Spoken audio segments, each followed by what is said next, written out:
Bien, ya estamos de regreso. Ustedes lo escuchaban, al ministro del Trabajo, Nicolás Monkeberg, comprometiendo un proyecto de ley al que el gobierno le puso suma urgencia, que garantiza, dice él, las 41 horas semanales de trabajo, pero con flexibilidad. Estamos aquí en el estudio con la diputada comunista Camila Vallejo, autora de este proyecto de ley que establece las 40 horas para contrarrestar precisamente o para comparar ambos proyectos. Diputada, muchas gracias por acompañarnos esta mañana. Muchas gracias a ustedes por la invitación. Bienvenida, diputada. Digamos que este tema prendió porque a raíz de la conversación que teníamos hace minutos con el ministro del Trabajo tenemos cantidades de preguntas, inquietudes y dudas que nos están pimponeando ahí los auditores, así que los invitamos a participar también de la conversación ahora.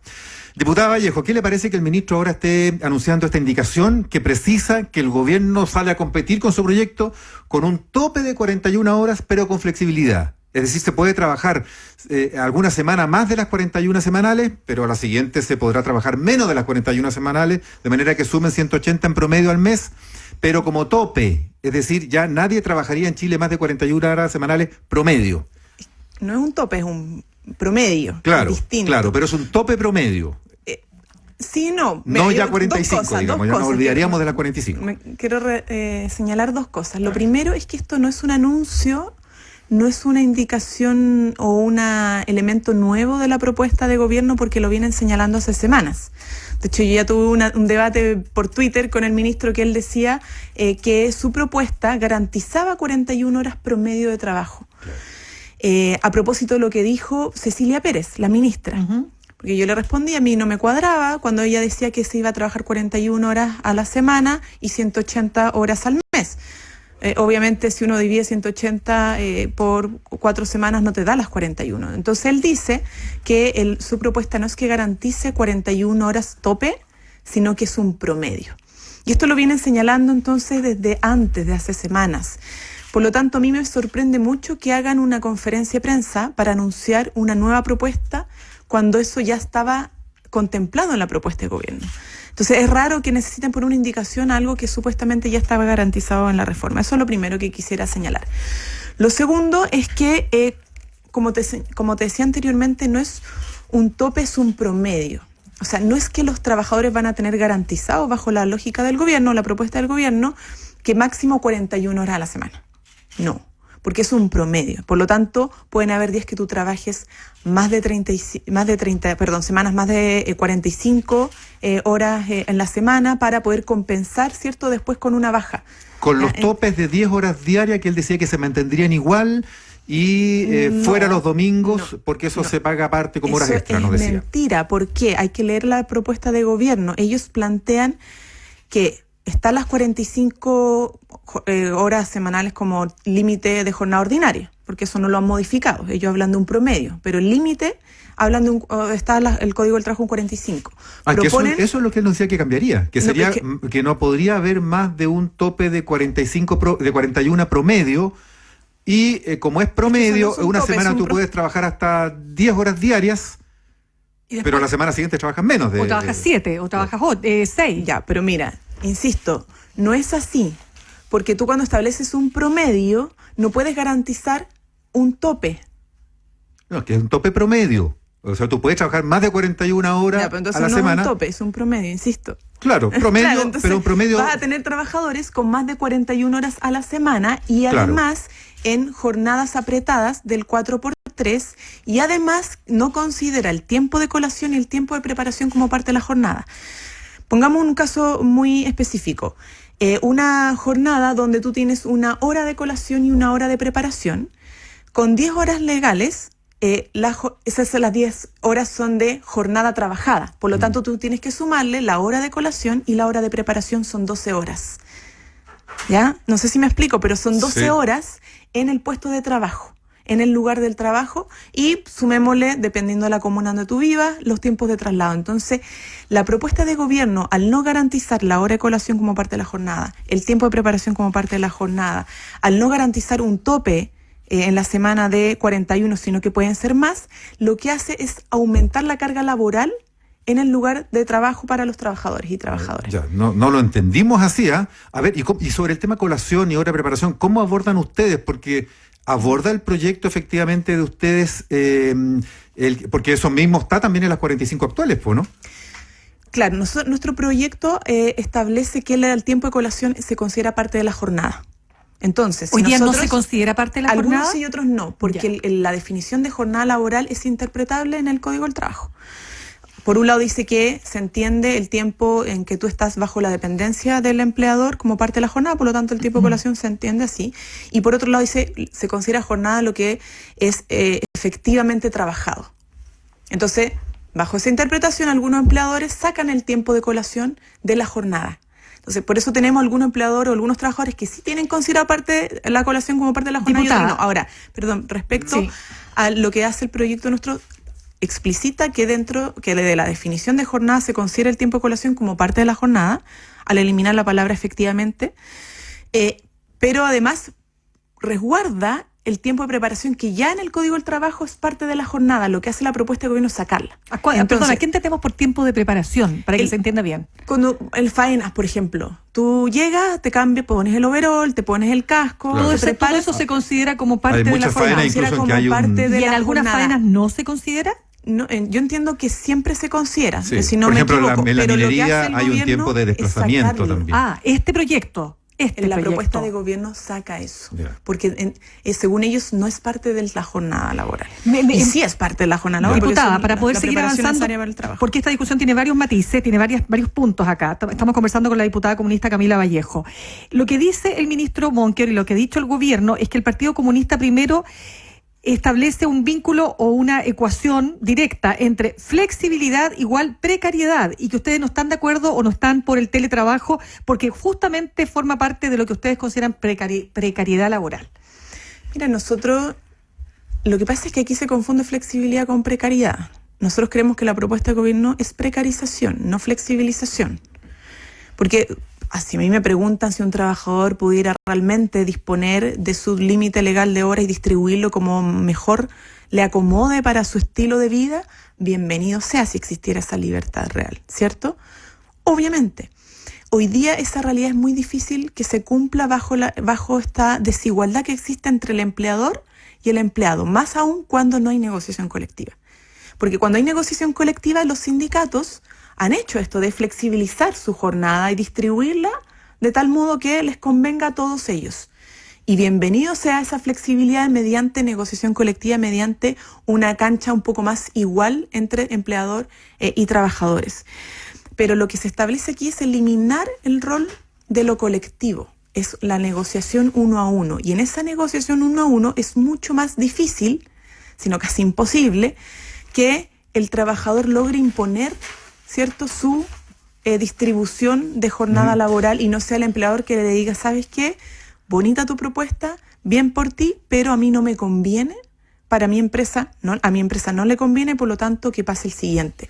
Entonces, cuando tú estableces una especie de negociación uno a uno para flexibilizar, ahí va a perder más probablemente el trabajador, no así el empleador. Por eso nosotros hemos dicho, bien, la flexibilización, pero en el marco de fortalecer la capacidad negociadora de los trabajadores y trabajadoras. Esta propuesta de gobierno no lo hace y además elimina los límites con esta posibilidad, ¿cierto?, de mensualización de la jornada, de los límites legales que se han ido conquistando a lo largo del tiempo por parte de los trabajadores. Diputada, el ministro también insiste y el gobierno, el presidente ayer, en un argumento internacional, el de que los países con más flexibilidad, especialmente los del norte de Europa, Dinamarca siempre ha sido como un emblema ahí y otros, son los que tienen también las menores tasas de desempleo.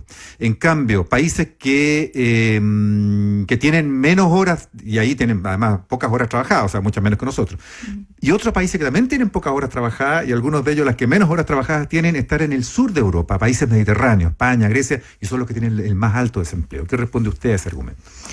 Yo creo que el ministro trata de confundir con esas cifras, porque si tú te fijas en los países desarrollados que están teniendo en promedio ciertas jornadas de 40 horas con límites legales de 40 o menos, de 28 en algunos casos, por ejemplo Alemania, ellos claramente tienen mayor flexibilidad, pero porque tienen alto nivel de sindicalización. Vuelvo a lo mismo. Ya, pero ahí tienen también otro componente, que es alto nivel de productividad. Es que porque una cosa lleva a la otra. la sindicalización lleva a mejores condiciones laborales, las mejores condiciones laborales remuneracionales llevan a mayor productividad, la teoría, ¿cierto?, de los salarios de eficiencia, que han postulado muchos economistas y que Henry Ford lo aplicó antes de que se construyera esa teoría. Henry Ford lo que hizo fue duplicar los salarios, reducir la jornada de un paraguaso, de un día para otro. Fue automático y inmediatamente... ¿En estos tiempos sin capacitación de por medio? Inmediatamente. Cuando estamos hablando de tareas mecánicas. No eran de las mejores capacitaciones, pero había capacitación, obviamente. Lo que pasa es que este gobierno le está quitando la capacitación a las pymes, por ejemplo. Concentran solamente las grandes empresas. Entonces, si queremos hablar de capacitación, bueno, que el gobierno se comprometa a capacitar. Pero eso es otro punto. A lo que voy es que el impacto inmediato que tuvo eso fue aumentos de las ventas, de la productividad por hora se dispararon. Y bueno, y todos sabemos el impacto que tuvo después el desarrollo de la empresa, ¿cierto?, y de la industria de Ford en el mundo. Entonces, lo que han hecho, para terminar este punto, los países que redujeron su jornada a 40 horas o menos, lo hicieron en un momento donde el Producto Interno Bruto era igual o menor a Chile. Y luego de esas reducciones de jornada, los Productos Internos Brutos crecieron. La economía creció entre un 3 y un 6%. Puedo mostrar el gráfico de los estudios ahora para... Diputada, pero mientras busca el gráfico, quiero plantearle un punto nomás que me hacen llegar, que la ley actual establece que la jornada, la hora de colación es como parte de la jornada, es media hora, me precisan solo ese punto, pero quería preguntarle respecto de la otra discusión que se dio también esta semana cuando la diputada de su partido, Carol Cariola, decía que mentiría si dijera que en este momento tenemos un estudio de impacto absoluto de lo que va a significar para el país, cuántas empresas en concreto van a cerrar, cuántas empresas se van a abrir o cuántos empleos se van a cerrar o se van a abrir. Usted contestó diciendo que sí habían esos estudios, que había esos estudios y que en definitiva esto iba a generar más empleo. ¿De dónde saca esa información y cuáles son esos estudios? Mira, una cosa antes del dato y te respondo con el estudio. Croacia, el 2014, año previo a la reforma, el crecimiento económico era menos 1. En el año de la reforma, menos 0,2. Año posterior a la reforma, 1,8. En España llegó a un 4,8. En Finlandia, un 6. En Italia, un 1,5. En Polonia, 5,2. ¿Pero qué son en Portugal, esos porcentajes? ¿Crecimiento? Crecimiento económico antes y después de reducción de jornada laboral. ¿Según qué fuente, diputada? OPES Chile. Ya, diputada, Observatorio pero ya, lo que pasa es que usted lo toma eso como para decir que el mayor, que eso a propósito de que no estoy diciendo que solo por la reducción de una jornada laboral se va a generar esto, porque además el centro de nuestra propuesta no tiene que ver con eso, tiene que ver con calidad de vida. Lo que estoy diciendo un poco para desmitificar esta especie como de terror que se nos genera en el consciente colectivo de que reducir la jornada va a llevar a decrecimiento económico, falta de productividad, desempleo, baja salario. Y a propósito de estos estudios son proyecciones que han hecho economistas, porque cuando uno habla de los impactos futuros son puras proyecciones. Nadie les va a decir, mira, esto es lo que va a pasar exactamente. Hay muchas variables que entran al juego. Hay muchas variables y van a tener estudios y cifras para todo. Entonces yo también como que llamaría como no dejarse engañar simplemente por las cifras. Pero hay economistas que bajo la teoría económica clásica, que es la que usan aquí los grandes economistas chilenos, que no tienen nada que ver con la izquierda, ya va un poco sacar esto, no es una teoría que use economistas de izquierda, cuando hacen cálculos cuando proyectan la demanda de empleo, ¿ya? La demanda de las empresas por tener empleo, ocupan la elasticidad de la demanda. ¿Ya? Y esos son cálculos que hacen economistas. Y la elasticidad, de acuerdo a la elasticidad de la demanda, si es más elástico, menos elástico, etcétera. O sea, si yo llego a demandar más empleo, es más elástica la demanda, ¿cierto? Menos empleo porque es más inelástica. Ellos calculan que el aumento de la demanda podría ir entre un 5 y un 6% de empleo. Ahora, en el peor de los casos no cambia. Claro, no cambia diputada, la demanda, pero en el mejor de los casos entre un 5 y un 6% de demanda de empleo. Por cierto, si tú reduces la jornada, va a tener que ocupar esas horas de trabajo en algunos lugares donde necesitas cubrir la hora realmente y no te puedes ajustar. ¿Ya? Con los mismos trabajadores con jornadas más cortas. Claro. No, solo para puntualizar, uno de esos economistas es Vittorio Corvo, expresidente del Banco Central, que decía que nos vamos directo al subdesarrollo con esta propuesta. Banco Central. Sí, los grandes en general siempre están en desacuerdo con este tipo de Pero en demanda. concreto, más allá de lo que usted nos acaba de mencionar, estudios, digamos, que tenga el Partido Comunista, de sus propios economistas respecto de que esto va a generar empleo, no existen, que yo sepa, ¿no?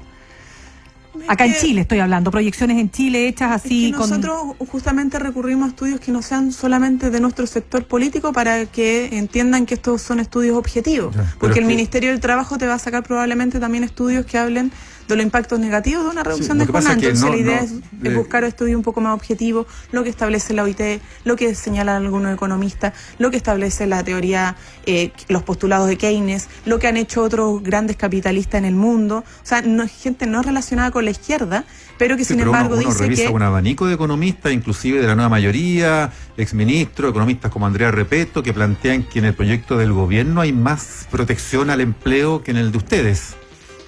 Y todos advierten, no he visto dos opiniones respecto de que es aritmética. El proyecto de ustedes implica más costo laboral y eso es dificultades para el empleo y para los sueldos. No, hace poco salió un economista de un centro de estudios de la Universidad de Chile diciendo que tiene impactos positivos, que no tiene impactos negativos ni en el empleo ni en los salarios, una reducción de jornada laboral.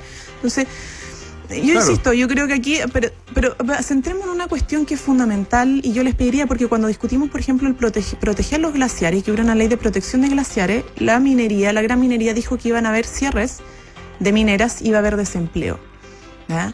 Y entonces, ¿cuál fue el argumento para no defender y no proteger los glaciares? Es que iba a afectar a los trabajadores, ¿ya? Y se puso en contradicción un bien jurídico a proteger, que es el agua y el acceso al agua potable, porque eso pone en juego nuestro desarrollo, nuestra vida, ¿cierto? Y nuestro desarrollo presente y futuro, con esto del desempleo. Y siempre se nos hace lo mismo. Siempre se nos llama, ¿cierto?, a tener miedo cuando queremos hacer cosas por el bien común, por el bien de los trabajadores y trabajadoras, su calidad de vida, porque pueden llegar antes a sus casas, porque pueden estar más felices y por lo tanto también más productivos. Claro, que eso suena bonito, pero dicen, bueno, son puras buenas intenciones, pero no tienen cálculo. Diputada, sí, pero es que no son solo buenas intenciones, porque... No son buenas intenciones, perdón. Esto no es solo hipismo o buena intención. Esto se dice en Chile, no tuvo efectos negativos, ni en el empleo, ni en los salarios, ni en la productividad. Usted misma dijo, allá hay muchas otras variables que entran. El país se recuperaba de una crisis. No, las proyecciones te van a decir, teóricamente van a ir por A, B o C. Pero para concretar la discusión, concreto, empírico, es lo que ha pasado. Claro. Esa es la realidad. Y la realidad en Chile, cuando se redujo de 48 a 45 horas, no hubo crisis económica, no hubo desempleo. Sí, pero con toda la realidad alguien le puede decir, mire, pero hay una cuestión contrafactual. Y en los países desarrollados que redujeron la jornada laboral en un momento que no están en tan buena situación económica, después la economía siguió creciendo considerablemente y la productividad también. Pero lo más importante, la calidad de vida, insisto. ¿Ve usted alguna posibilidad de acercamiento con el proyecto del gobierno? ¿40 horas con flexibilidad tampoco le gusta? 40 horas... poder de negociación da para una buena flexibilidad, pero sin poder de negociación de los trabajadores. Colectiva, que se entienda, porque no es la negociación yo y el empleador. Negociación colectiva. De hecho, los pactos de adaptabilidad, existen 9 fórmulas de pacto de adaptabilidad en la Dirección del Trabajo del 4x3. La flexibilidad ya existe. Sí, pues si lo vemos en minería y en otros lugares. Y las jornadas excepcionales existen. Estamos sobrepasado tiempo, diputada Camila Vallejo. Se nos acabó el tiempo, lamentablemente. Gracias, diputada Camila.